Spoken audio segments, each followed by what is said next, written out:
Hello everyone, final revision में आपका स्वागत है और मैं हूं यश। आज का जो हमारा लेक्चर है इसमें हम महाजनपद काल, मौर्य काल, मौर्योत्तर काल, गुप्त काल तथा गुप्तोत्तर काल के बारे में डिटेल में जानकारी देखेंगे। टाइम ना वेस्ट करते हुए लेक्चर स्टार्ट करते हैं। शुरुआत करते हैं महाजनपद काल से। 6वीं शताब्दी ईसा पूर्व पूर्वी उत्तर प्रदेश और पश्चिमी बिहार में लोहे का अधिकतम इस्तेमाल होने लगा था। इसके अतिरिक्त उपज और अन्य आर्थिक परिवर्तन से ऋग्वैदिक कबायली जनजीवन में दरार पड़ने लगी थी और क्षेत्रीय भावनाओं का उदय हुआ। धीरे धीरे नगर का निर्माण होने लगा और जनसंख्या और क्षेत्रफल के कारण यही नगर महानगरों में परिवर्तित हो गए। महानगरों के उदय के संबंध में सर्वप्रथम जानकारी हमें बौद्ध ग्रंथ अंगुत्तर निकाय से प्राप्त होती है तथा इनकी जानकारी जैन ग्रंथ भगवती सूत्र से भी मिलती है। यह 16 महाजनपद कुछ इस प्रकार हैं। अब इन महाजनपदों के साथ साथ उनकी राजधानी भी बताऊंगा मैं। काशी की वाराणसी, कौशल की श्रावस्ती, अंग की चंपा जो आधुनिक भागलपुर और मुंगेर का क्षेत्र है, मगध की ग्रीवरज या राजगृह जो पटना गया का क्षेत्र है, वज्जी या वैशाली की विदेह जो मिथिला का क्षेत्र है, मल्ल की कुशीनारा और पावा, चेदी की सूक्तमती जो बुंदेलखंड उड़ीसा का क्षेत्र है, वत्स की कौशाम्बी जो इलाहाबाद के पास है, कुरु की इंद्रप्रस्थ जो मेरठ से दक्षिण पूर्वी हरियाणा का क्षेत्र है। पांचाल की 2 राजधानियां हैं, उत्तर में अहिछत्र और दक्षिण में काम्पिल्य। ये उत्तर में हिमालय से लेकर दक्षिण में चंबल नदी तक फैला है। फिर मत्स्य की विराट नगर, सूरसेन की मथुरा, अस्मक की पोटली या पोटन। अस्मक एकमात्र दक्षिण का महाजनपद है। अवंती की भी 2 राजधानियां हैं, उत्तर में उज्जैनी और दक्षिण में महिष्मती। गंधार की राजधानी है तक्षशिला जो पेशावर रावलपिंडी का क्षेत्र है। कंबोज की राजधानी लाजपुर या राजपुरा है। अब इन 16 महाजनपदों में 6 महाजनपद में राजतंत्रात्मक व्यवस्था थी और 10 में गणतंत्रात्मक व्यवस्था थी। वज्जी संघ में वैशाली के साथ 8 महाजनपद मौजूद थे। मल्ल में 2 महाजनपद कुशीनारा और पावा मल्ल थे। तो ये सारी बातें थी महाजनपद काल के बारे में। अब बात करते हैं मगध साम्राज्य के बारे में। मगध साम्राज्य के संस्थापक थे बिंबिसार, जिन्होंने 13 वर्ष की उम्र में हर्यक वंश की स्थापना की थी। इन्होंने अपनी राजधानी राजगृह या ग्रीवृज को बनाई थी। बिंबिसार को मत्स्य पुराणों में क्षेत्रोजस और जैन ग्रंथों में श्रोणिक कहा जाता था। इन्होंने अंग राज्य पर आक्रमण किया था और वहां का प्रभार अपने बेटे अजातशत्रु को सौंपा था। फिर इनके मित्रवत संबंध भी बहुत से राज्यों से थे। जैसे इन्होंने कौशल के राजा प्रसेनजीत की बहन महाकौशला या कौशला देवी से विवाह किया था। फिर इन्होंने वैशाली के राजा चेतक की पुत्री चेलना से भी विवाह किया था। और आगे उज्जैन के राजा चंड प्रद्योत को जब पांडुरोग हुआ था तो उनके पास अपना राज्य वैद्य जीवक भेजा था। मतलब इनके कौशल, वैशाली और उज्जैनी से अच्छे संबंध थे। इनकी हत्या 492 ईसा पूर्व अजातशत्रु ने की थी। बिंबिसार 544 ईसा पूर्व बैठा था मगध की गद्दी पर। फिर आगे बात करते हैं अजातशत्रु की, जो 492 ईसा पूर्व बैठा था मगध की गद्दी पर। अजातशत्रु को पुराणों में कुणिक कहा गया है। काशी और वैशाली पर इसने आक्रमण किया था। वैशाली को वज्जी संघ से अलग करने के लिए इसने अपने मंत्री वस्सीकर की सहायता ली थी। इन्होंने नए युद्ध वेपन्स को इंट्रोड्यूस किया था। उनका नाम था महाशिला कंटक और रथ मूसल। ये दोनों वेपन्स आपने बाहुबली मूवी में देखे हैं। फिर अजातशत्रु ने बौद्ध धर्म स्वीकारा था और राजगृह में 483 ईसा पूर्व में इसने ही प्रथम बौद्ध संगति का आयोजन भी किया था। पुराणों के अनुसार इन्होंने 28 वर्ष और बौद्ध ग्रंथों के अनुसार 32 वर्ष की उम्र में इसे इसके पुत्र उदायन ने मार डाला था। फिर उदायन 461 ईसा पूर्व गद्दी पर बैठा था। इसने जैन धर्म अपनाया था और उदायन ने ही पाटलिपुत्र या कुसुमपुर या पोलीब्रोथा नगर की स्थापना की थी। हर्यक वंश का अंतिम शासक था नागदशक। नागदशक की हत्या इसके ही मंत्री शिशुनाग ने की थी। इसके बाद आता है नागवंश, जिसकी स्थापना शिशुनाग ने की। यह बहुत महत्वाकांक्षी शासक था। इसने अवंती राज्य पर आक्रमण कर उसे अपने साम्राज्य में मिला लिया था। अवंती राज्य को जीतने वाला शिशुनाग पहला शासक था। इसने वज्जी संघ में प्रभुत्व के लिए वैशाली को राजधानी बनाया था। याद रखिएगा, शिशुनाग ने वैशाली को राजधानी बनाया। फिर काला शोक आता है जो बौद्ध धर्म को स्वीकार करता है और कालाशोक ने ही द्वितीय बौद्ध संगति का आयोजन किया था। पुराणों में बौद्ध ग्रंथ दिव्यावदान में इसे काक वर्ण कहा गया है। इसके बाद आता है नंदीवर्धन, जो नागवंश का अंतिम शासक हुआ। इसके मंत्री महापद्मनंद ने ही इसकी हत्या कर दी थी। तो नागवंश के बाद आता है नंदवंश। इसके संस्थापक महापद्मनंद को पुराणों में सर्वक्षत्रांतिक कहा गया है। महापद्मनंद ने स्वयं को उपाधि दी थी द्वितीय भार्गव, एक छत्र और एक राठ की। महापद्मनंद ने कलिंग पर आक्रमण कर नहर का निर्माण कराया था और वहां से जिन की मूर्ति अपने साथ लेकर आया था। महापद्मनंद के बाद आता है धनानंद। यह महापद्मनंद का सबसे छोटा और 8वां पुत्र था। तक्षशिला के आचार्य चाणक्य का इसने अपमान किया था, इसी के लिए चाणक्य ने चोटी की प्रतिज्ञा ली थी। धनानंद को हराया था चंद्रगुप्त मौर्य ने और फिर स्थापना हुई मौर्य वंश की। अब मौर्य वंश को देखने से पहले ही ना, इस समय भारत में विदेशी आक्रमण हुए थे, जिसमें ईरानियों और यूनानियों ने आक्रमण किया। सबसे पहला भारत में विदेशी आक्रमण हुआ था ईरानियों का। ईरान से हखमनी वंश के शासक आए थे। हखामनी वंश का संस्थापक था सायरस और भारत पर आक्रमण किया था डेरियस फर्स्ट ने। इसके आक्रमण की जानकारी हमें बहिस्तून, नक्शे रुस्तम और पालसी पोरस के अभिलेखों से मिली है, जिनमें ज्ञात होता है कि यहां पर डायरस फर्स्ट या दारा प्रथम ने कर की वसूली की थी। हखामनी वंश का अंतिम शासक था डेरियस थर्ड। सिकंदर ने इसे 331 ईसा पूर्व में अर्बेला के युद्ध में हराया था। इसके बाद होता है यूनानियों का आक्रमण। अब यह जो सिकंदर है ना, इसका जन्म 356 ईसा पूर्व में हुआ था। इसके पिता का नाम फिलिप था। यह 559 ईसा पूर्व मकदूनिया का शासक बना था। सिकंदर अरस्तु का शिष्य था। सिकंदर 326 ईसा पूर्व बैक्ट्रिया से होते हुए हिंदू कुश पर्वत को पार करके तक्षशिला पहुंचा था। तक्षशिला के शासक आम्बी ने इससे मित्रता की थी। इसका सेनापति था सेल्यूकस निकेटर। सिकंदर को पंजाब के शासक पौरस के साथ युद्ध करना पड़ा था, जिसे हाइडेस्पीस का युद्ध या झेलम या वितस्ता का युद्ध के नाम से जाना जाता है। सिकंदर की सेना ने व्यास नदी के पश्चिमी तट पर पहुंचकर उसे पार करने से इनकार कर दिया। यह स्थल मार्ग द्वारा 325 ईसा पूर्व भारत से लौटा। 323 ईसा पूर्व में बेबीलोना में 33 वर्ष की अवस्था में इसकी मृत्यु हो गई। सिकंदर के जल सेनापति का नाम निर्याकस था। इसका प्रिय घोड़ा बहुके फला था। इसी के नाम पर इसने झेलम नदी के तट पर बहुके फला नामक नगर बसाया। चलिए अब बात करते हैं मौर्य साम्राज्य के बारे में। अब इतिहासकारों में ना मौर्य वंश के बैकग्राउंड के बारे में बहुत से मतभेद हैं। जैसे ब्राह्मण ग्रंथों में इन्हें शूद्र कहा गया है। विशाख दत्त द्वारा रचित मुद्रा राक्षस में इन्हें निम्न जाति वृषल कुल का बताया गया है और बौद्ध तथा जैन ग्रंथों में इन्हें जमींदार या राजपूत कहा गया है। अब चंद्रगुप्त को अलग अलग विद्वानों ने अलग अलग नाम दिए। स्ट्रैबो और जस्टिन इसे सेंड्रा कोटस कहते हैं। एरियन और प्लूटार्क इसे एंड्रोकोट्स कहते हैं और विलियम जोन्स इसे सैंड्रोकोट्स कहते हैं। जैन ग्रंथों में ही इनका नाम चंद्रगुप्त मौर्य मिलता है। ये 322 से 323 ईसा पूर्व के मध्य मगध की गद्दी पर बैठे थे। सेल्यूकस निकेटर ने 305 ईसा पूर्व इन पर आक्रमण किया था। सेल्यूकस की पुत्री हेलेना से शादी में इन्होंने दहेज में कुछ स्थान प्राप्त किए थे। अब देखिए, ये जो स्थान है ना, इनके पुराने नाम और नए नाम को एक साथ जोड़कर बोलूंगा मैं, ताकि याद रहें देर तक। एरिया हेरात, अराकोसिया कंधार, जेड्रोसिया बलूचिस्तान और पेरापेपिसदाई काबुल। 302 ईसा पूर्व सेल्यूकस ने मेगास्थनीज को चंद्रगुप्त के दरबार में भेजा। मेगास्थनीज ने अपनी इंडिका बुक लिखी थी। फिर 298-99 ईसा पूर्व श्रणवेला में इनकी मृत्यु हुई थी। चंद्रगुप्त ने भद्रबाहु से दीक्षा ली थी। जूनागढ़ अभिलेख से पता चलता है कि सौराष्ट्र की सुदर्शन झील का पुनरुद्धार चंद्रगुप्त ने पुष्यगुप्त के साथ मिलकर किया था। चंद्रगुप्त के बाद मगध की गद्दी पर बैठते हैं 299 ईसा पूर्व बिंदुसार। बिंदुसार को यूनानी लेखकों ने अमित्रोचेटस या अमित्रोघात कहा था।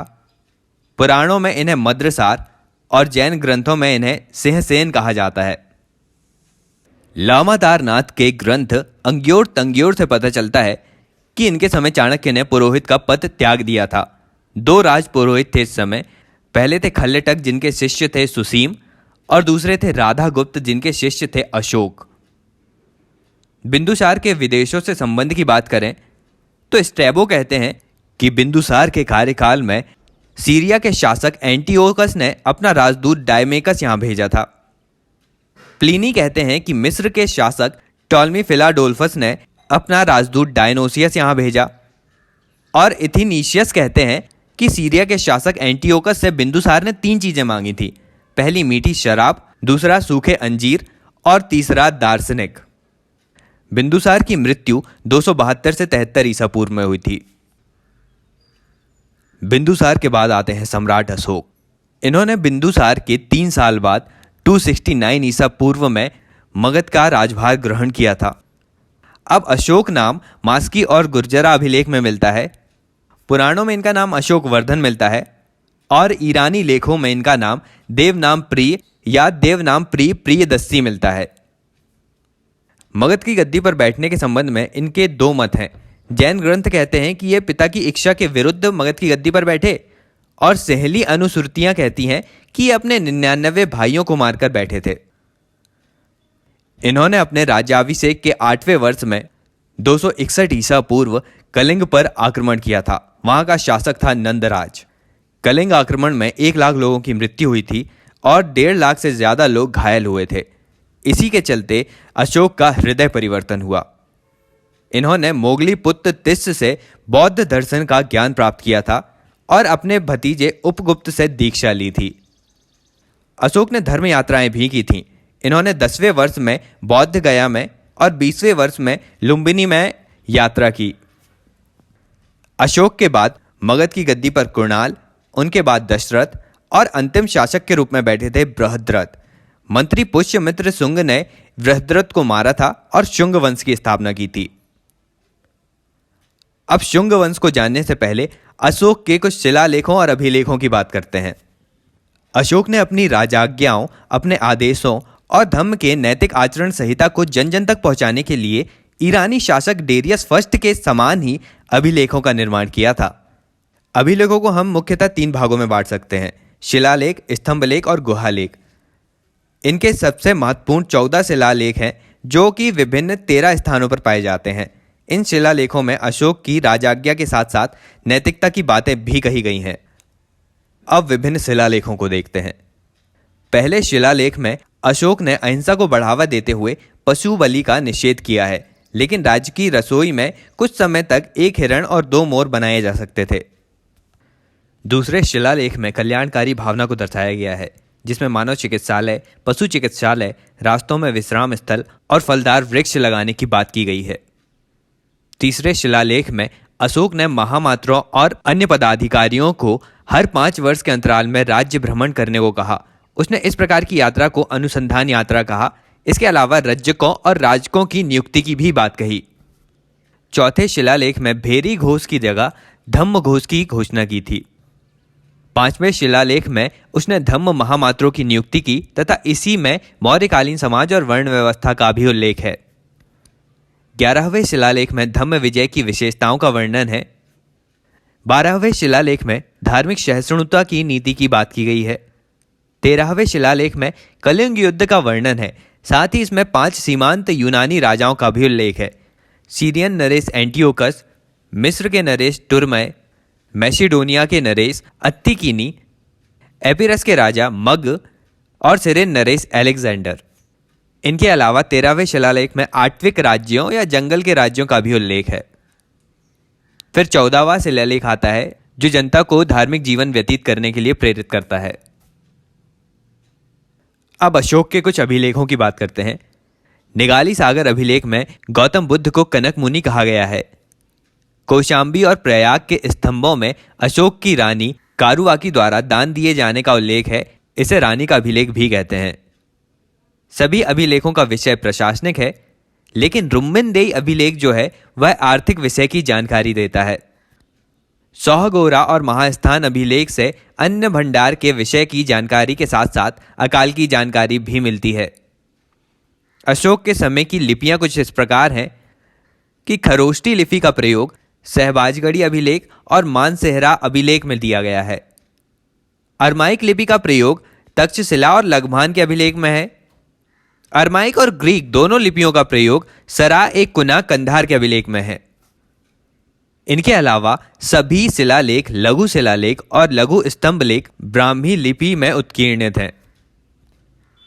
अशोक ने अपने स्तंभ लेखों के लिए चुनारगढ़ से बलुआ पत्थर मंगवाए थे और पत्थरों को काटकर इनका निर्माण किया था।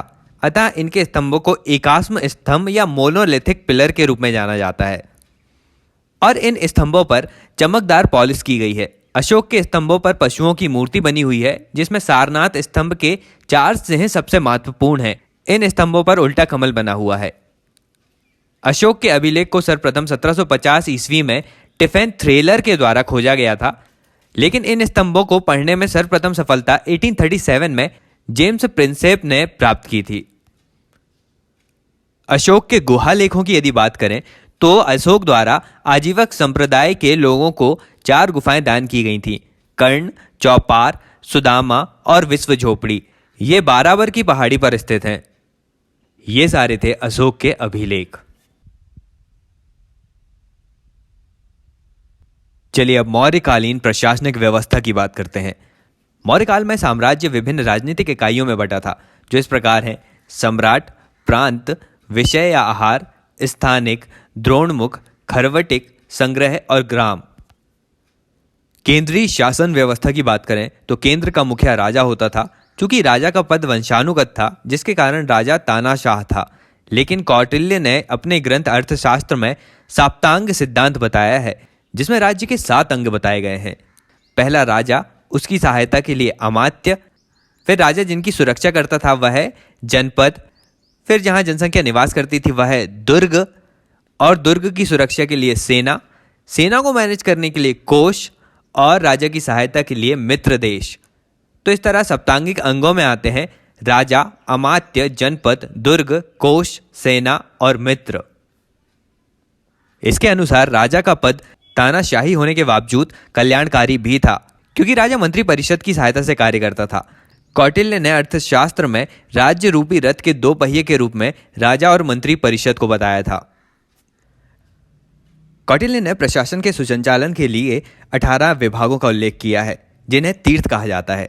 ये विभाग हैं: मंत्री, पुरोहित, सेनापति या युद्ध विभाग का मंत्री, युवराज राजा का उत्तराधिकारी, समाहर्ता कर वसूल करने वाला अधिकारी, सन्निधाता राजकोष का लेखा जोखा रखने वाला अधिकारी, प्रदेष्टा फौजदार न्यायालय का न्यायाधीश, नायक नगर रक्षा का अध्यक्ष, कर्मांतिक कारखानों का अध्यक्ष, दंडपाल पुलिस अधिकारी, व्यवहारिक सिविल न्यायालय का न्यायाधीश, नागरक नगर कोतवाल, दुर्गपाल राजकीय दुर्ग रक्षकों का अध्यक्ष, अंट्यपाल सीमावर्ती दुर्गों का रक्षक, आटविक वन विभाग का प्रधान, दौवारिक राजमहलों की देखरेख करने वाला प्रधान, अंतर्वार्षिक अंतःपुर का रक्षक, मंत्री परिषद अध्यक्ष, मंत्री परिषद का प्रमुख। ये 18 तीर्थ थे।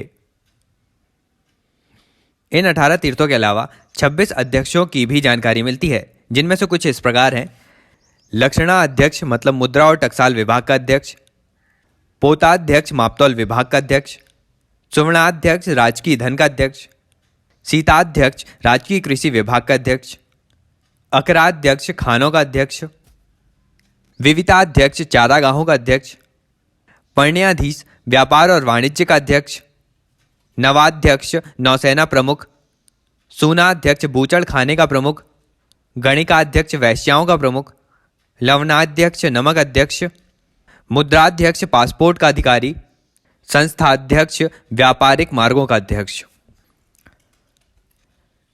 अब मौर्यकालीन न्याय प्रशासन की बात करें तो न्याय की कोई लिपिबद्ध संहिता नहीं थी। कौटिल्य के अर्थशास्त्र में अपराधों के लिए कुछ दंड का प्रावधान था, जैसे देशद्रोह के लिए मृत्युदंड तथा चोरी और डकैती के अपराध के लिए साहस शब्द का प्रयोग किया जाता था। इस समय न्याय का अंतिम प्रधान राजा होता था। न्यायालय के संबंध में सबसे छोटा ग्राम न्यायालय था। न्यायालय को उनके कार्यकौशल के आधार पर 2 भागों में बांटा जाता था। पहला कंटक शोधन या फौजदारी न्यायालय, जिसमें 3 प्रदेष्टा और 3 साधारण अमात्य होते थे। दूसरा धर्मष्ट्री या दीवानी न्यायालय, जिसमें 3 व्यवहारिक और 3 साधारण अमात्य होते थे। यहाँ की गुप्तचर व्यवस्था की बात करें तो गुप्तचरों को महामात्य सर्प कहा जाता था। ये दो प्रकार के होते थे। पहले संस्था जो एक ही स्थान पर रहकर गुप्तचारी का कार्य करते थे, और दूसरे संचार जो घूम घूम कर गुप्तचरी करते थे। गुप्तचरों का प्रमुख था महामात्य सर्प। कौटिल्य ने इन्हें गूढ़ पुरुष, स्ट्रैबो ने इंस्पेक्टर और एरियन ने ओवरसियर कहा है। इनके अलावा पुरुष गुप्तचरों को सरद, संति, तिष्णा आदि नाम से जाना जाता था, और स्त्री गुप्तचरों को भिक्षुणी, परिव्राजक और वृषणी आदि नाम से जानते थे। मौर्यकालीन सैन्य व्यवस्था की बात करें तो यहाँ पर पैदल सेना, अश्व सेना, हस्ती सेना, रथ सेना और नौसेना आदि थी। इनके लिए 6 प्रकार की समितियां थीं। 5 सेनाओं के लिए अपनी अपनी समिति, और इनके अलावा एक रसद और आपूर्ति समिति थी जो खाद्य और हथियार की देखरेख करती थी। हर एक समिति में 5 सदस्य, मतलब टोटल सेना की देखरेख के लिए 30 सदस्य होते थे। यहाँ के प्रांतीय प्रशासन की बात करें, सामान्यतः प्रांत का प्रधान युवराज होता था, जिसे कुमारामात्य कहा जाता था। लेकिन इनके अलावा कुछ योग्य व्यक्ति को भी प्रांतपति या गवर्नर के रूप में बनाया जाता था। इनका मुख्य कार्य होता था केंद्र के द्वारा बनाई गई नियमावली को लागू करना, साथ साथ सेना रखना और समय समय पर राजा को सैन्य सहायता देना। साथ ही यह राज्यों से कर भी वसूल करते थे, न्याय करते थे और प्रांत के विकास के लिए योजना का निर्माण भी करते थे। मौर्य काल के नगर प्रशासन की बात करें तो नागरक नामक अधिकारी होता था जो 30 सदस्यों का एक मंडल रखता था। इसे भी 6 समितियों में विभक्त किया जाता था। प्रत्येक समिति में 5 सदस्य होते थे। इन समितियों में उद्योग शिल्पों का निरीक्षण करने के लिए, विदेशियों की देखरेख करने के लिए, जन्म मरण का लेखा जोखा रखने के लिए, व्यापार और वाणिज्य के लिए, निर्मित वस्तुओं के विक्रय के निरीक्षण के लिए और बिक्री कर वसूलने के लिए अलग अलग समितियां होती थीं। भारत में पहली जनगणना का कार्य इसी काल में हुआ था। नगर में अनुशासन और अपराधी मनोवृत्ति के दमन के लिए पुलिस व्यवस्था थी। इन्हें रक्षण कहते थे। आर्थिक व्यवस्थाओं की बात करें तो भूमि को 2 भागों में बांटा गया था। पहली कृष्ट भूमि और दूसरी आकृष्ट भूमि। कृष्ट भूमि में भी देवमात्रक ऐसी भूमि थी जो वर्षा पर निर्भर थी, और अदेव मात्रक ऐसी भूमि थी जो वर्षा पर निर्भर न होकर सिंचाई के निजी तथा सरकारी संसाधनों पर निर्भर होती थी। दूसरी आकृष्ट भूमि थी जिसमें द्रव्य वनों में इमारती लकड़ी तथा जलाऊ लकड़ी मिलती थी। वहीं हस्ती वन जानवरों के रहने के लिए था। कौटिल्य ने अर्थशास्त्र में कृषि, पशुपालन और व्यापार आदि के लिए वार्ता शब्द का प्रयोग किया है। इस काल में कृषि भूमि में आय के लिए कर भी वसूल किया जाता था। कुल उत्पादन का 1/6 भाग लिया जाता था कर के रूप में, जिसे भाग कर कहते थे। राजकीय भूमि को सीता भूमि कहते थे, जिसकी आय सीधे राजकोष में जमा होती थी। अब कर कुछ इस प्रकार लिया जाता था। हिरण्य नगर कर था, मेय अनाज पर कर था। साथ साथ इस काल में प्रवेश और निष्क्राम के कर भी थे जो 20% थे। ये आयात निर्यात कर हैं। प्रणय कर इमरजेंसी टैक्स था। विष्टि कर बेगार प्रथा पर लगने वाला टैक्स था। मौर्य काल में सिंचाई के लिए लगभग उपज का 1/5 से 1/3 भाग प्राप्त किया जाता था। भूस्वामी को चाणक्य ने क्षेत्रक कहा है।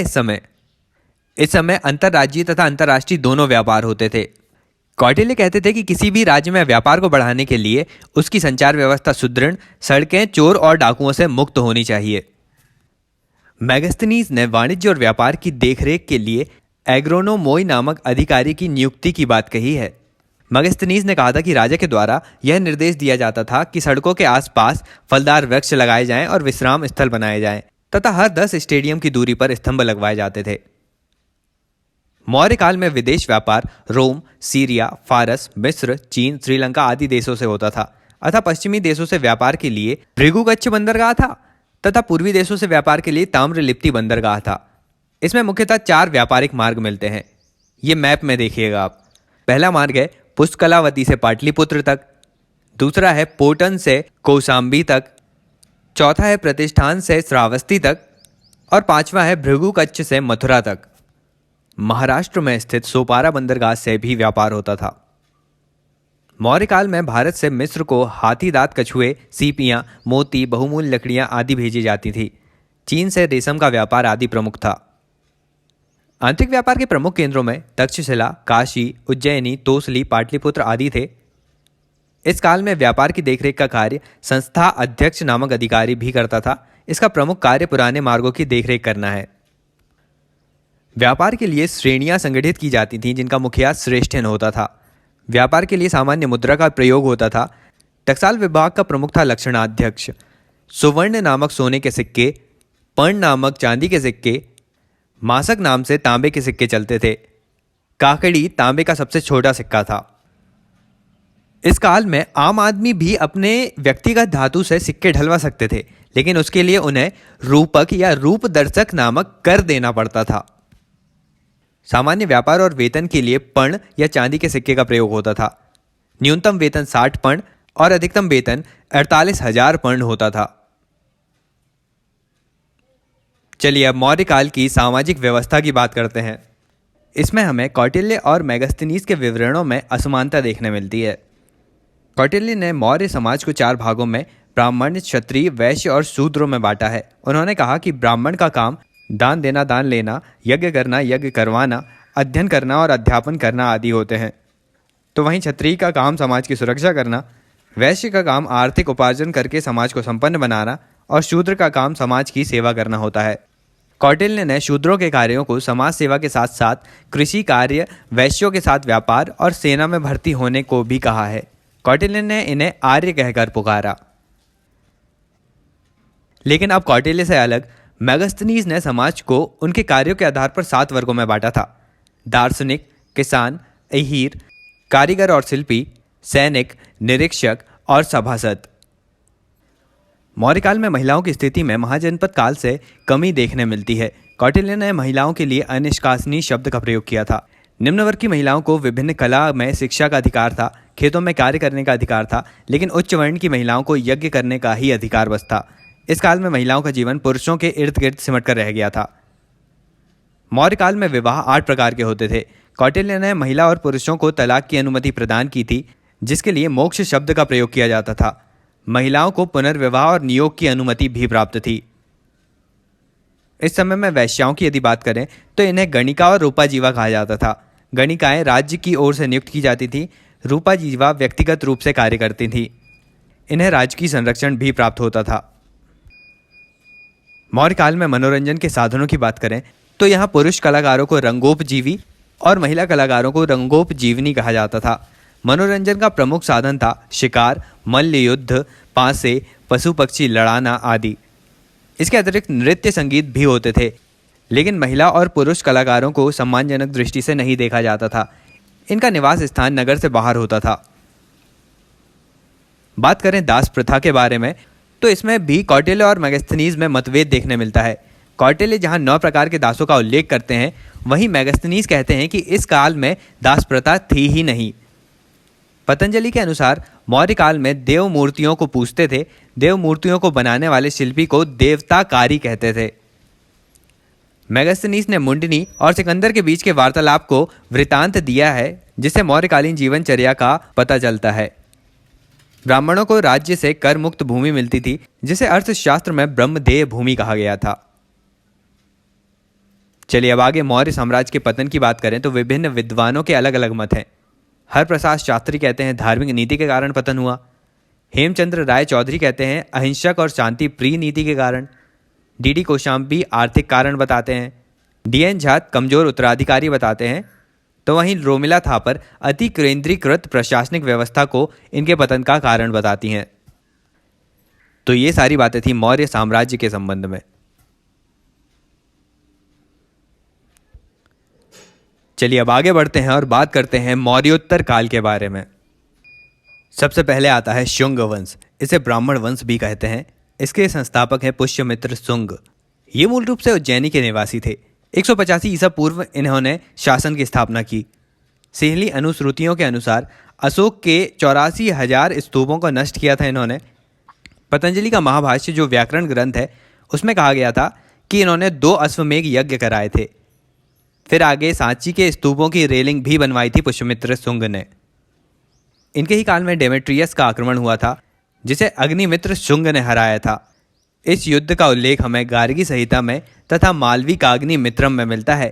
पुष्यमित्र शुंग के उपरांत वसुमित्र शुंग बने राजा और इनके बाद अग्निमित्र शुंग राजा बनते हैं, जिन्होंने विदिशा को अपनी सांस्कृतिक राजधानी बनाया था। शुंग वंश के ही शासक भागवद्र के काल में यवन के शासक एंटियालकिड्स ने अपना राजदूत हेल्यूडोरस को भारत भेजा था, जो भागवत धर्म से बहुत प्रभावित हुआ और उसने विदिशा में हेल्यूडोरस या गरुण स्तंभ की स्थापना की थी। शुंग वंश का अंतिम शासक था देवभूति, जिसकी हत्या कर्ण वंश के शासक वासुदेव ने की थी। शुंग वंश के बाद बात करते हैं सातवाहन शासकों की। सातवाहन राज्य को दक्षिणाधिपति भी कहा जाता है। पुराणों में इन्हें आंध्र जातीय और आंध्र भृत्य भी कहा गया है। सातवाहनों के इतिहास का पता हमें मत्स्य तथा वायु पुराणों से चलता है। सातवाहनों के प्रथम शासक थे सिमुख। अब इनके अलग अलग प्रतापी राजाओं की बात करते हैं। पहले आते हैं सातकर्णी प्रथम। ये प्रथम योग्य शासक थे, जिनका उल्लेख नैनिका के नासिक अभिलेख से मिलता है। इन्हें पुराणों में कृष्ण का पुत्र कहा गया है। इन्होंने राजसूय तथा अश्वमेघ यज्ञ कराए थे। इनकी राजधानी थी गोदावरी के निकट प्रतिष्ठान। इन्होंने विभिन्न मुद्राओं का प्रचलन कराया था, जिसमें मालवा शैली की गोल मुद्रा तथा पत्नी के नाम की रजत मुद्रा आती है। इनके बाद आते हैं हाल, जो कि एक प्रसिद्ध लेखक और कवि भी थे। ये एक शांति प्रिय शासक थे। हाल की प्रमुख रचना थी प्राकृत भाषा में गाथा सप्तशती। इनके काल में कुछ लेखक हैं गुणाढ्य, जिन्होंने वृहत कथा लिखी, और सर्वक वर्मन, जिन्होंने कातांत्र लिखा। हाल के बाद आते हैं गौतमी पुत्र सातकर्णी। ये सातवाहन राजाओं में 23वें राजा थे, जो सबसे महान सिद्ध हुए। इन्हें विंध्य नरेश और राज राजा भी कहा जाता है। इन्होंने अपनी सैन्य विजय में शकों और राजपूतों को हराया था। इसकी जानकारी हमें माँ वलसरी की नासिक प्रशस्ति से मिलती है। गौतमी पुत्र सातकर्णी को उपाधियां मिली थी वैनकटक की। इनका साम्राज्य मालवा से लेकर कर्नाटक तक फैला हुआ था। इन्होंने बौद्ध भिक्षुओं को करजक ग्राम दान किया था। इनमें अजकाल की संघ और कार्ले संघ थे। गौतमी पुत्र सातकर्णी के बाद आते हैं वशिष्ठी पुत्र पुलवामी, जिन्हें दक्षिणापथ पथेश्वर भी कहा जाता है। इन्होंने आंध्र प्रदेश को जीता था, इसलिए आंध्र सम्राट कहलाए। वशिष्ठी पुत्र पुलवामी ने ही अमरावती के स्तूप के चारों ओर वैष्णनी या परकोटा का निर्माण कराया था। पुराणों में इन्हें पुलोमा कहा जाता है। शक राजा रुद्रदामन ने पुलवामी को 2 बार हराया था, और बाद में पुलवामी ने अपनी पुत्री का विवाह रुद्रदामन से किया। अगले शासक आते हैं यज्ञश्री सातकर्णी। ये सातवाहन के अंतिम योग्य शासक थे। ये व्यापार और जल यात्रा के बहुत बड़े प्रेमी थे। इन्होंने सिक्कों में जहाज के चित्र बनवाए थे। सातवाहन राजाओं के द्वारा ही अमरावती के स्तूप को बनवाया गया था, जिसकी खोज मैकेंजी ने 1797 में की थी। सातवाहनों की राज की भाषा प्राकृत और लिपि ब्राह्मी थी। गौतमी पुत्र सातकर्णी ने स्वयं को कृष्ण, बलराम और संकर्षण का रूप माना है। ये सारी बातें थी सातवाहन साम्राज्य के बारे में, जो कि एकमात्र सत्तात्मक साम्राज्य था। अब आगे मौर्योत्तर काल में हुए कुछ विदेशी आक्रमणों के बारे में जानते हैं। तो इस समय सर्वप्रथम यूनान का आक्रमण हुआ, जिसे भारतीय साहित्यों में यवन कहा जाता है। हुआ क्या था कि पार्थियन राजा यूक्रेटाइटस का जब डेमेट्रियस पर आक्रमण हुआ, तो डेमेट्रियस ने यूनान से बाहर आकर भारत के उत्तर पश्चिमी क्षेत्र में विजय प्राप्त की और साकल को राजधानी बनाकर शासन किया। लेकिन शुंग शासक से हारने के बाद वह भारत के अन्य क्षेत्रों पर विजय प्राप्त नहीं कर सका। डेमेट्रियस के बाद इस वंश के सबसे महान शासक मिनांडर की जानकारी मिलती है। उसने अपना साम्राज्य विस्तार करते हुए पाटलिपुत्र पर आक्रमण किया था और मथुरा पर भी विजय प्राप्त की थी। मथुरा से मिनांडर की एक प्रतिमा भी मिली है। मिनांडर ने राजा की भी उपाधि धारण की थी।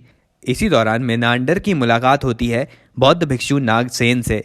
दोनों के बीच बौद्ध धर्म संबंधी सामाजिक धार्मिक व्यवस्था से संबंधित वार्तालाप होते हैं, जिसका वर्णन नागसेन के ग्रंथ मिलिंद पन्नोह में देखने मिलता है। यहाँ मिनांडर को मिलिंद नाम दिया गया है। साथ ही इसे बौद्ध भिक्खु राजा भी कहा गया। आगे मिनांडर ने नागसेन से प्रभावित होकर बौद्ध धर्म ग्रहण कर लिया था। मिनांडर के बाद इस वंश के किसी महान शासक की जानकारी नहीं मिलती। भारत से यवनों की सत्ता समाप्ति का श्रेय शकों को जाता है। यवनों से संबंधित कुछ अन्य तथ्यों की बात करें तो भारत में सर्वप्रथम सोने के सिक्के चलाने का श्रेय यूनानियों को दिया जाता है। इन सिक्कों पर राजा का नाम और समय लिखा जाता था। मतलब सर्वप्रथम सोने के लेख युक्त सिक्के यूनानियों ने चलाए थे। गार्गी ने अपने ग्रंथ गार्गी संहिता में कहा है कि यवन यद्यपि बर्बर हैं, फिर भी हमारे लिए पूजनीय है क्योंकि उनसे हमें ज्योतिष का ज्ञान प्राप्त हुआ है। मिनांडर ने आगे चलकर शाकल को बौद्ध शिक्षा केंद्र के रूप में परिवर्तित किया था। मिनांडर की काष्ठ मूर्तियों पर धर्मचक्र का चिन्ह मिलता है। भारतीय सिक्कों पर सबसे पहले केवल देवी देवताओं के चिन्ह अंकित होते थे। बाद में यूनानियों ने इन पर राजाओं के नाम लिखवाना प्रारंभ किए। अब आगे बात करते हैं शक वंश के बारे में। तो भारतीय स्रोतों में इन्हें सीथियन नाम दिया गया है, वहीं चीनी लेखक इन्हें साई या साइबा कहते हैं। अब ये भारत कैसे आए? तो हुआ क्या था, जब शक द्वीप पर पार्थियंस के आक्रमण हुए तो ये भारत की ओर स्थानांतरित हुए और भारत में ये 4 प्रमुख शक क्षत्रपियों में विभाजित हो गए थे।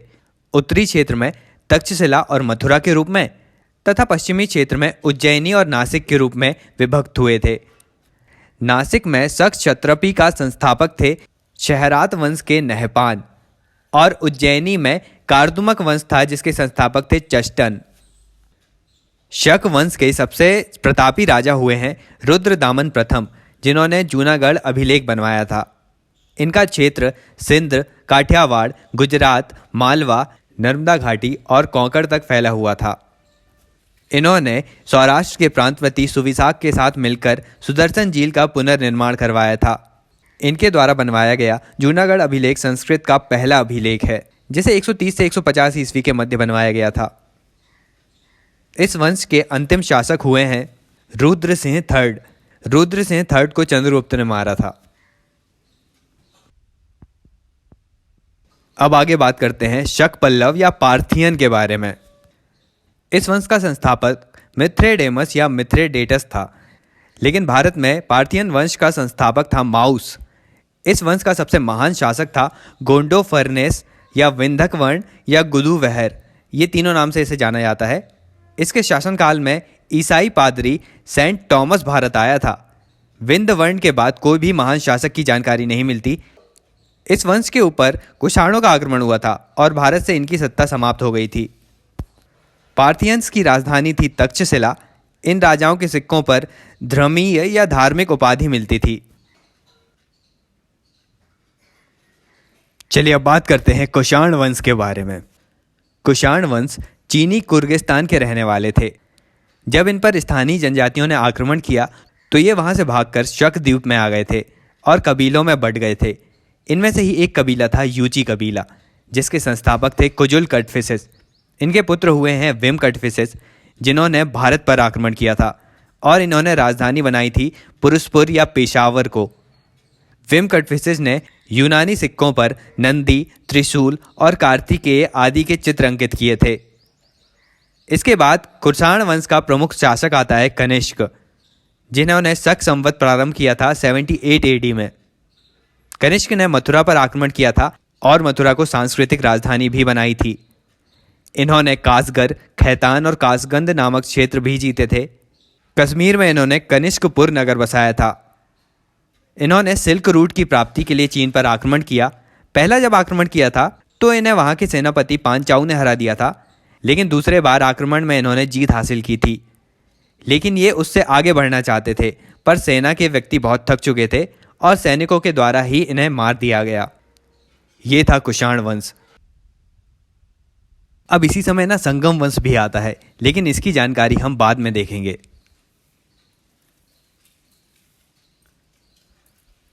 अब बात करते हैं गुप्त काल के बारे में।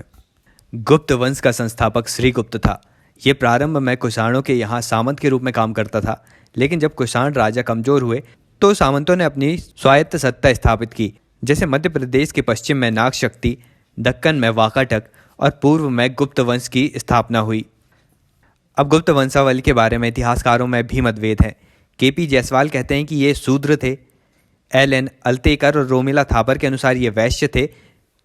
गौरीशंकर ओझा, रमेश चंद्र मजूमदार और चट्टोपाध्याय कहते हैं कि ये क्षत्रिय थे और हेमचंद्र राय चौधरी कहते हैं कि ये ब्राह्मण थे। इसमें सबसे उपयुक्त मत प्रतीत होता है कि ये वैश्य थे। चंद्रगोमिन के व्याकरण ग्रंथ चंद्रगोमिन में इन्हें जट या जाट कहा गया है। वज्जिका के ग्रंथ कीर्ति गोमिदी में इन्हें लिच्छवी या मलेच्छ कहा गया है। अब गुप्त साम्राज्य की राजधानी कौशाम्बी थी। श्रीगुप्त के बाद गद्दी पर बैठता है घटोत्कच। घटोत्कच ने राजा, महाराजा आदि की उपाधि ग्रहण की थी, लेकिन इसका साम्राज्य उतना बड़ा नहीं था। फिर इसका पुत्र आता है चंद्रगुप्त प्रथम, जिसका साम्राज्य यूपी बिहार तक था। ये 319 एडी में गद्दी पर बैठे थे। इन्होंने महाराजाधिराज और परम भट्टारक की उपाधि ग्रहण की थी। इन्होंने लिच्छवी की राजकुमारी कुमार देवी से विवाह किया था और राजा रानी शैली के सिक्के चलाए थे। इनके बाद आते हैं समुद्रगुप्त। इन्होंने राजधानी पाटलिपुत्र को बनाई। माना जाता है कि समुद्रगुप्त से पहले कांच गद्दी पर बैठे थे, क्योंकि बयाना से कांच के नाम के सिक्के प्राप्त हुए हैं। लेकिन इस मत में भी मतभेद है, क्योंकि विंसेंट स्मिथ कहते हैं कि उस समय राजाओं के दो नाम होते थे, इसलिए समुद्रगुप्त का नाम कांच था। समुद्रगुप्त ने साम्राज्य विस्तार के लिए सबसे पहले आक्रमण पाटलिपुत्र पर ही किया था। उसके बाद अपनी महत्वाकांक्षा पूर्ति के लिए 5 कोटि की विजय की थी। पहली विजय आर्यवर्त में 9 राज्यों पर की थी और प्रत्यक्ष रूप पर यहाँ पर शासन किया। दूसरी विजय दक्षिणावर्त के 12 राज्यों पर की थी, जिसमें 3 प्रकार की नीतियां अपनाई थी। पहला ग्रहण, दूसरा मोक्ष और तीसरा अनुग्रह। दक्षिण राज्यों की विजय को लेकर हरिशेन ने इसे दिग्विजय कहा था और कालिदास ने धर्म विजय की संज्ञा दी थी। फिर तीसरी विजय है सीमावर्ती राज्यों पर विजय, जिसे गणराज्यों पर विजय कहा जाता है। सीमावर्ती राज्यों के लिए इन्होंने 4 प्रकार की नीतियां अपनाई थीं। पहला सर्व करदान, दूसरा आज्ञाकरण, तीसरा प्राणागमन और चौथा आवागमन। फिर चौथी विजय थी विदेशी राज्यों पर विजय। इसके साथ 3 प्रकार की नीतियां अपनाई गई थीं। पहला आत्मनिवेदन, दूसरा कन्योपायन और तीसरा गुरुत्व मंदन। फिर 5वीं और अंतिम विजय थी आट्विक राज्यों पर विजय। इन पर उन्होंने प्रत्यक्ष सत्ता स्थापित की थी। अब समुद्रगुप्त की इन विजयों को देखकर विंसेंट स्मिथ ने इन्हें भारत का नेपोलियन कहा था। अतः समुद्रगुप्त ने इन विजयों के उपलक्ष्य में अश्वमेघ यज्ञ कराया और यूलिप आकृति के सिक्के चलाए थे। याद रखिएगा, यूलिप आकृति के सिक्के चलाए थे समुद्रगुप्त ने। अब इसी दौरान समुद्रगुप्त की मुलाकात होती है वसुबंधु नामक बौद्ध भिक्षु से। इसके बाद समुद्रगुप्त ने बौद्ध धर्म स्वीकार कर लिया था। फिर श्रीलंका के शासक मेघवर्ण ने एक बौद्ध दूत मंडल समुद्रगुप्त के पास भेजा और मेघवर्ण के कहने पर इन्होंने बौद्ध भिक्षुओं को गया में मठ बनाने के लिए जमीन दी थी।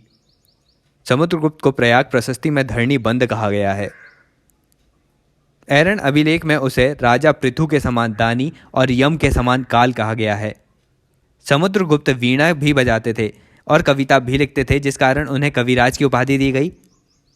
इलाहाबाद के स्तंभ लेख में इसे धर्म प्रचार बंधु की उपाधि दी गई है। 775 एडी में समुद्रगुप्त की मृत्यु हो गई थी। इनके बाद आते हैं चंद्रगुप्त प्रथम 380 एडी में, जिनके सेनापति थे वीरसेन साव। वीरसेन साव ने ही उदयगिरी का अभिलेख लिखवाया था। चंद्रगुप्त सेकंड का एक और नाम था देवगुप्त। ये नाम वाकाटक के अभिलेख और विभिन्न सिक्कों से मिलता है। चंद्रगुप्त द्वितीय से पहले 375 एडी में रामगुप्त शासक बने थे।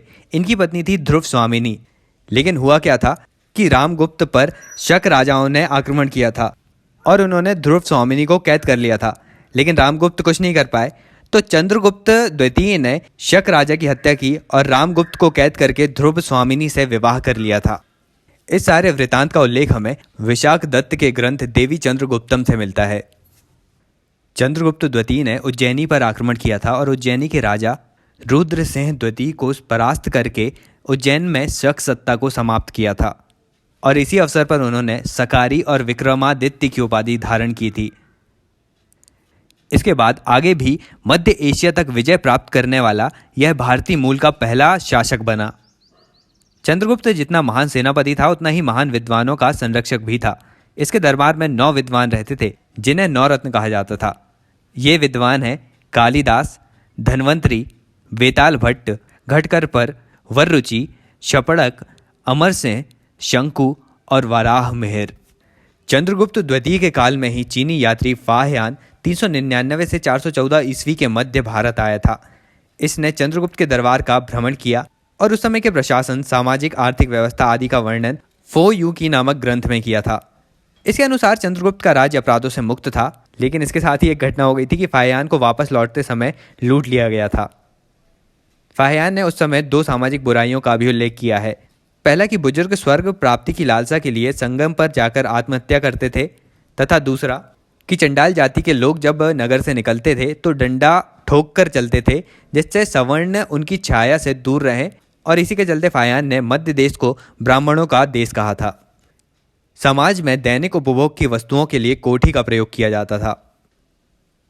अब चंद्रगुप्त द्वितीय के काल में उज्जैनी और पाटलिपुत्र शिक्षा के केंद्र थे। चंद्रगुप्त ने महरौली में लोह स्तंभ का निर्माण कराया था। उस स्तंभ में भी चंद्रगुप्त का नाम नहीं लिखा है। अब आगे 415 ईस्वी में चंद्रगुप्त की मृत्यु हो जाती है। उसकी मृत्युपरांत कुमारगुप्त गद्दी पर बैठता है। इसके सेनापति वीरसेन साव ने उदयगिरी की गुफाएं और वराह की मूर्ति बनवाई थी। इसके बाद आते हैं कुमारगुप्त। इनका एक और नाम गोविंद गुप्त भी था। इनके काल को अभिलेखों का काल कहा जाता है। विल्सन अभिलेख में कुमारगुप्त का नाम मिलता है। भीतरी स्तंभ अभिलेख में स्कंदगुप्त के द्वारा जो पुष्यमित्र जनजाति के विद्रोह का दमन किया गया था, उसकी जानकारी मिलती है। कुमारगुप्त ने बौद्ध मठ के रूप में नालंदा विश्वविद्यालय की स्थापना करवाई थी। इन्होंने भी अश्वमेध यज्ञ करवाया था और यूलिप आकृति के सिक्के चलवाए थे। इन्होंने मध्य भारत में रजत सिक्के भी प्रारंभ किए थे।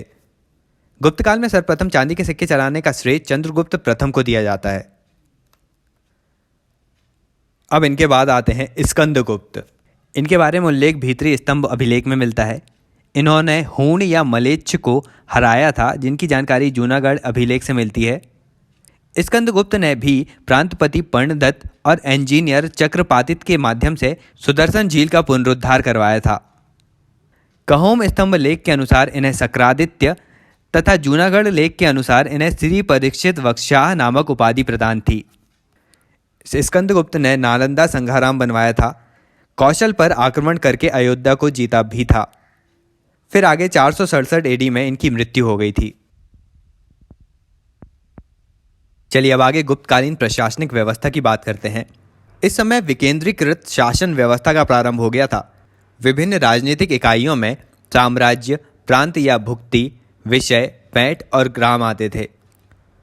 केंद्रीय शासन व्यवस्था के अंतर्गत केंद्र का मुखिया राजा था, जिसे महाराजाधिराज, परम भट्टारक, महाराजाधिराज, शाहिशानुशाही आदि उपाधियों से जाना जाता था। राजा का पद वंशानुगत था। इस कारण कुछ इतिहासकार मानते हैं कि यह तानाशाही व्यवस्था थी। कामंदक के ग्रंथ नीति शाह और कालिदास के ग्रंथों में मंत्री परिषद का उल्लेख मिलता है। कात्यायन स्मृति में कहा गया है कि राजा को सिर्फ योग्य व्यक्ति को ही मंत्री बनाना चाहिए।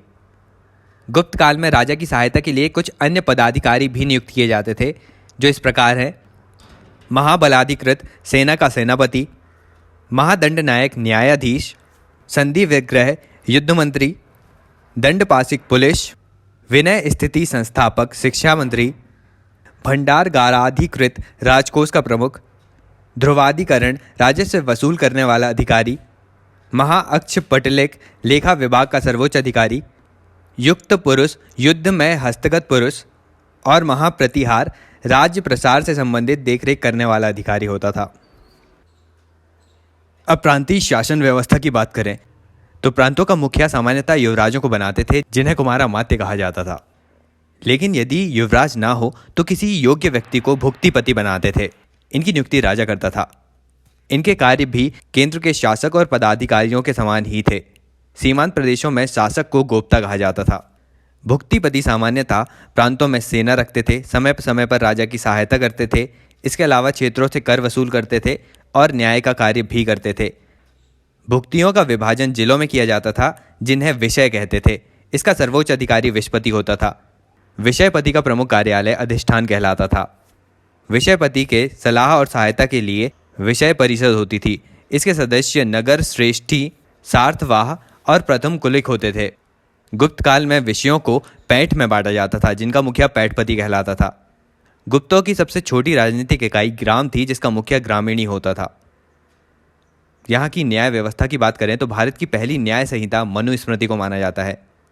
न्यायालय में राजा का न्यायालय, पूग का न्यायालय जो विभिन्न जातियों का होता था, श्रेणी का न्यायालय जो एक ही जाति का होता था, और कुल का न्यायालय, ऐसे 4 प्रकार के न्यायालय होते थे।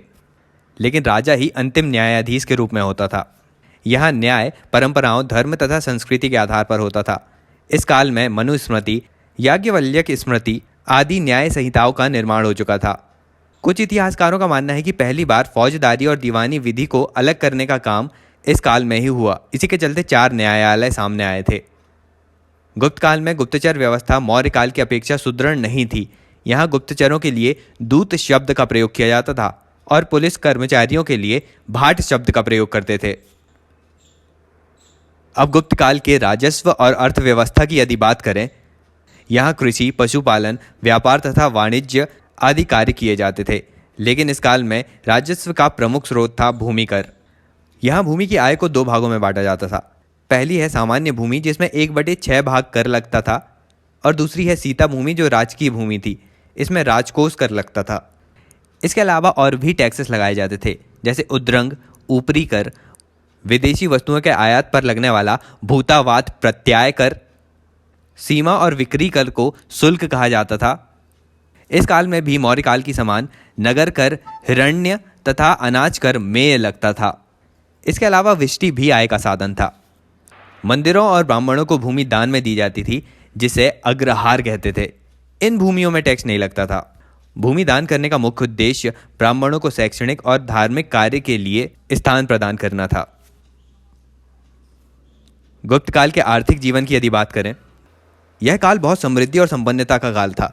कृषि मुख्य व्यवसाय था और भूमि को उपयोगिता के आधार पर 5 भागों में बांटा गया था। क्षेत्र खेती योग्य भूमि थी, खिल बिना जोती हुई भूमि थी, अपरहत जंगली भूमि थी, वास्तु रहने योग्य भूमि थी, और चारागाह पशुचारण की भूमि थी। गुप्त काल में अमरकोश में 12 प्रकार की भूमियों का उल्लेख मिलता है। फसलों के उत्पादन को लेकर इत्सिंग का कहना है कि चावल और जौ की फसलें उगाई जाती थीं। कालिदास के अनुसार ईख और धान यहाँ की मुख्य फसल थी। सिंचाई साधन के संबंध में हम कह सकते हैं कि राजा इन्हें सिंचाई की सुविधा प्रदान करता था। जैसे कि जूनागढ़ अभिलेख से सुदर्शन झील की जानकारी मिलती है। इस काल का सर्व प्रमुख उद्योग कपड़ा उद्योग था। अब व्यापार और व्यवसाय की बात करें गुप्त काल में, तो व्यापारिक संस्थाएं थीं। श्रेणी, जो एक ही प्रकार की जातियों की संस्था थी, इसके प्रमुख को श्रेष्ठी कहा जाता था। दूसरी थी निगम, जो एक ही नगर के व्यापारियों की संस्था थी। तीसरी है पूग, जो विभिन्न जातियों की संस्था थी। और चौथी है सार्थ, जो एक स्थान से दूसरे स्थान जाकर व्यापार करने वालों की संस्था थी। इसका प्रमुख सार्थवाह होता था। गुप्त काल में अंतर्राज्यीय और अंतर्राष्ट्रीय दोनों प्रकार के व्यापार होते थे। व्यापारियों को विभिन्न सुविधाएं होती थीं, जैसे व्यापारी बैंकर की तरह कार्य करते थे। इनके स्वयं के न्यायालय होते थे। इस समय विभिन्न स्थान अब अलग अलग प्रकार के व्यापारियों के लिए फेमस हो गए थे, जिनके नाम कुछ इस प्रकार हैं।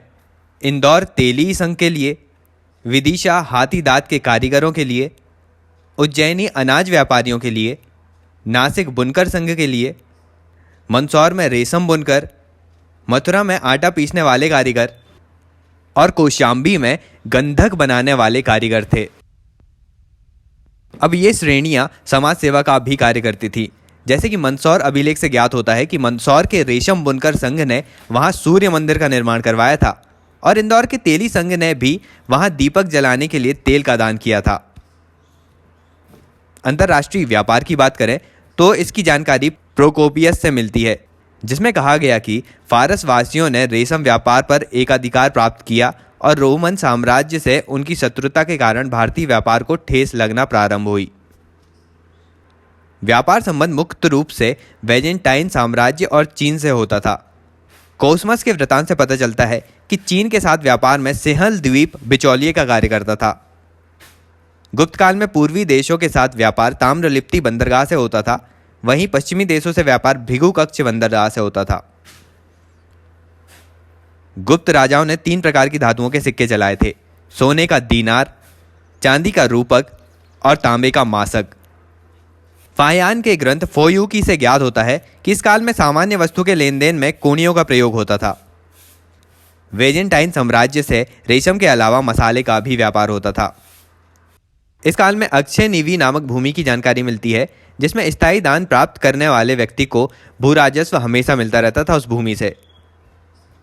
पश्चिमी जगत में भारत में सर्वाधिक आयातित महत्वपूर्ण वस्तुएं थीं मदिरा, बहुमूल्य रत्न, औषधि और जड़ी बूटियां। इस काल में सिक्कों के 16 ढेर मिले हैं, जिसमें सर्वाधिक महत्वपूर्ण बयाना से प्राप्त हुआ है। गुप्त काल में सर्वाधिक सोने के सिक्के चलाए गए थे। अब गुप्त काल के सामाजिक जीवन की यदि बात करें तो समाज 4 वर्णों में विभक्त था। कौटिल्य की तरह यहाँ पर भी ब्राह्मणों के 6 कार्य बताए गए थे। मनुस्मृति में कहा गया है कि 10 वर्ष का ब्राह्मण 100 वर्ष के क्षत्रिय से अधिक श्रेष्ठ है, अतः दोनों के बीच संबंध पिता पुत्र के तुल्य है। गुप्त काल में शूद्रों को व्यापारी, कारीगर और कृषक होने की अनुमति थी। ह्वेनसांग ने शूद्रों को कृषक वर्ग का ही कहा है तथा सौराष्ट्र, अवंती और मालवा के शूद्र राजाओं की चर्चा इस काल में देखने मिलती है। नरसिंह पुराण में जहाँ शूद्रों के कृषि कार्य की बात होती है तो वहीं अमरकोश में शूद्रों को शिल्पी कहा गया है।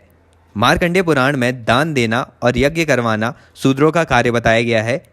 मनुस्मृति में कहा गया है कि अकाल के समय शूद्रों से अनाज ग्रहण कर लेना चाहिए, लेकिन यदि कोई व्यक्ति सामान्य समय में शूद्रों से अनाज ग्रहण करता है तो उसका अध्यात्म बल घट जाता है। महाभारत में अनुशासन पर्व में शूद्रों को राजा का नाशक कहा गया है। इन सब चीज़ों से स्पष्ट हो जाता है कि गुप्त काल में जातिगत असमानताएं अधिक मात्रा में देखने मिलती हैं। इसीलिए यहाँ कई वर्ण संकर जातियाँ भी थीं। जैसे अंबष्ट जो है वह ब्राह्मण पुरुष और वैश्य स्त्री की संतान है, और उग्र क्षत्रिय पुरुष और शूद्र स्त्री की संतान को कहते थे। यहाँ का समाज पुरुष प्रधान था, लेकिन मनुस्मृति में कहा गया है कि सिर्फ जन्म लेने से ही पुत्र पिता की संपत्ति का अधिकारी नहीं बन जाता। याज्ञवल्क्य की स्मृति में कहा गया है कि पुत्र जन्म लेने के साथ ही पिता की संपत्ति का अधिकारी बन जाता है। महिलाओं के संदर्भ में मनुस्मृति कहती है कि स्त्रियों को पति की संपत्ति का उत्तराधिकारी नहीं मानना चाहिए, क्योंकि यह स्वतः ही संपत्ति होती हैं, जबकि याज्ञवल्क्य स्मृति कहती है कि स्त्री पति की संपत्ति की उत्तराधिकारी है। इन सब बातों से स्पष्ट हो जाता है कि यहाँ पर स्त्रियों की दशा उतनी अच्छी नहीं थी। इस समाज में दहेज, पर्दा प्रथा, बाल विवाह आदि का बड़ा रूप दिखाई नहीं देता। लेकिन 510 ईस्वी में ऐरण अभिलेख में पहली बार सती प्रथा की जानकारी मिली थी। इसमें गोपराज नामक सेनापति की स्त्री का सती होने का वर्णन है। मतलब स्पष्ट है कि यहाँ विधवा पुनर्विवाह का प्रचलन नहीं था।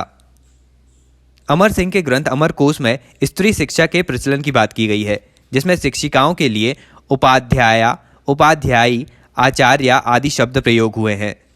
इस काल में देवदासी प्रथा का प्रचलन भी था। इसका उल्लेख मेघदूत और पुराणों में मिलता है। बात करें दास प्रथा की तो नारद ने 15 प्रकार के दासों का उल्लेख किया है। वहीं मनुस्मृति में 60 प्रकार के दासों का उल्लेख है, लेकिन दास मुक्ति के अनुष्ठान का विधान सर्वप्रथम नारद स्मृति में ही दिया गया है। गुप्त काल की धार्मिक दशा की बात करें तो इस काल को ब्राह्मण धर्म के पुनरुत्थान का काल माना जाता है। अनेक गुप्त शासकों ने अश्वमेघ, अग्निष्टोम, वाजपेयी आदि यज्ञ किए थे। इस समय ही मूर्तियां उपासना का केंद्र बनी थीं। यज्ञ का स्थान उपासना ने ले लिया था और वैष्णव तथा शैव धर्मों का समन्वय हुआ था। अब आगे गुप्तकालीन कला के बारे में हम आर्ट एंड कल्चर के लेक्चर में डिटेल में देखेंगे। तो ये थी गुप्त काल की प्रशासनिक व्यवस्था और पूरा गुप्त काल। अब आगे बढ़ते हैं और बात करते हैं हूणों के बारे में। गुप्त काल के पतन का कारण मुख्यतः हूणों का आक्रमण ही माना जाता है। इसका श्रेय हूण शासक तोरमन को दिया जाता है। हूण वंश की स्थापना की थी तिगिन ने। अब बात करते हैं तोरमन के बारे में, जो 508 से 509 ईस्वी में आया था। इसका जिक्र धन्य विष्णु के ऐरण अभिलेख में मिलता है। इसके पंजाब और यूपी में तांबे के सिक्के मिलते हैं।